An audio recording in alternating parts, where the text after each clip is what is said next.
ದೇಶದ ಜನತೆ ಬಿರುಬೇಸಿಗೆಯಿಂದ ಕಂಗಾಲಾಗಿ ಹೋಗಿದ್ದಾರೆ.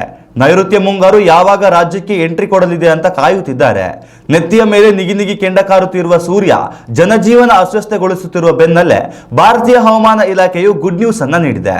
ಮೇ ಮಧ್ಯಭಾಗದಲ್ಲಿಯೇ ಮುಂಗಾರು ಪ್ರವೇಶ ಮಾಡಲಿದೆ ಎಂದು ಐಎಂಡಿ ಹೇಳಿದೆ. ನೈಋತ್ಯ ಮುಂಗಾರು ಮಾರುತಗಳು ಈ ಬಾರಿ ನಿಗದಿತ ಸಮಯಕ್ಕಿಂತ ಮುಂಚಿತವಾಗಿಯೇ ಭಾರತದ ನೆಲ ಸ್ಪರ್ಶಿಸುವ ಲಕ್ಷಣಗಳು ಕಂಡುಬರುತ್ತಿವೆ. ಹವಾಮಾನ ಇಲಾಖೆಯ ಬಿಗ್ ಅಪ್ಡೇಟ್ ಪ್ರಕಾರ ಮೇ 14ರಿಂದ 16ರ ಅವಧಿಯಲ್ಲಿ ಮುಂಗಾರು ಮಳೆ ಅಂಡಮಾನ್ ಮತ್ತು ನಿಕೋಬಾರ್ ದ್ವೀಪಗಳನ್ನು ಪ್ರವೇಶಿಸಲಿದೆ. ಇದು ದೇಶದ ಉಳಿದ ಭಾಗಗಳಿಗೆ ಮುಂಗಾರು ಹರಡಲು ನಾಂದಿಯಾಗಲಿದೆ. ಈ ಬಾರಿಯ ವಿಶೇಷವೇನೆಂದರೆ ಮೇ ತಿಂಗಳಿನಲ್ಲಿ ದೇಶಾದ್ಯಂತ ವಾಡಿಕೆಗಿಂತ ಹೆಚ್ಚಿನ ಮಳೆಯಾಗುವ ಸಾಧ್ಯತೆ ಇದೆ ಎಂದು ಅಂದಾಜಿಸಲಾಗಿದೆ. ಇದು ಕೃಷಿ ಚಟುವಟಿಕೆಗಳಿಗೆ ಮತ್ತು ಬತ್ತಿ ಹೋಗುತ್ತಿರುವ ಜಲಮೂಲಗಳಿಗೆ ಹೊಸ ಜೀವ ನೀಡುವ ಭರವಸೆಯನ್ನು ಮೂಡಿಸಿದೆ. ಒಂದು ಕಡೆ ಮಳೆಯ ಸಿಹಿ ಸುದ್ದಿ ಇದ್ದರೂ ಇನ್ನೊಂದೆಡೆ ಬಿಸಿಲ ಬೇಗೆ ಕೂಡ ಮುಂದುವರಿಯಲಿದೆ. ಪಶ್ಚಿಮ ಬಂಗಾಳ, ಒಡಿಶಾ, ಬಿಹಾರ ಮತ್ತು ಗುಜರಾತ್ನಂತಹ ರಾಜ್ಯಗಳಲ್ಲಿ ಮೇ ತಿಂಗಳಲ್ಲಿಯೂ ಬಿಸಿಗಾಳಿ ತೀವ್ರವಾಗಿ ಇರಲಿದೆ. ಈ ರಾಜ್ಯಗಳಿಗೆ ಐಎಂಡಿ ಈಗಾಗಲೇ ಆರೆಂಜ್ ಅಲರ್ಟ್ ಘೋಷಿಸಿದ್ದು ಮಳೆ ಆರಂಭವಾಗುವವರೆಗೆ ಜನ ಎಚ್ಚರಿಕೆಯಿಂದ ಇರಬೇಕು ಎಂದು ಸೂಚಿಸಲಾಗಿದೆ.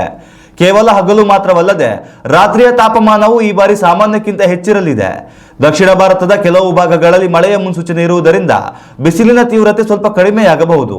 ಒಟ್ಟಾರೆಯಾಗಿ ಈ ಸುದ್ದಿಯು ನಾಡಿನ ರೈತರಿಗೆ ಮತ್ತು ಬಿಸಿಲಿನಿಂದ ಸುಸ್ತಾದ ಸಾಮಾನ್ಯ ಜನರಿಗೆ ಸಮಾಧಾನ ತಂದಿದೆ.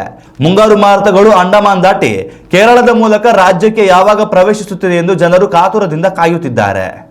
ಉತ್ತಮ ಸಂಸ್ಕಾರಯುತ ಶಿಕ್ಷಣದೊಂದಿಗೆ VSS English medium CBSE school Udupi Muddur. ನರ್ಸರಿಯಿಂದ 10ನೇ ತರಗತಿವರೆಗೆ ಶಿಕ್ಷಣದ ಜೊತೆಗೆ 5ರಿಂದ 10ನೇ ತರಗತಿವರೆಗಿನ ವಿದ್ಯಾರ್ಥಿನಿಯರಿಗೆ ಉತ್ತಮ ಹಾಸ್ಟೆಲ್ ಸೌಲಭ್ಯವೂ ಇದೆ. ನಿಮ್ಮ ಮಕ್ಕಳ ಪ್ರವೇಶಾತಿಗಾಗಿ ಈ ಸಂಖ್ಯೆಗೆ ಕರೆ ಮಾಡಿ.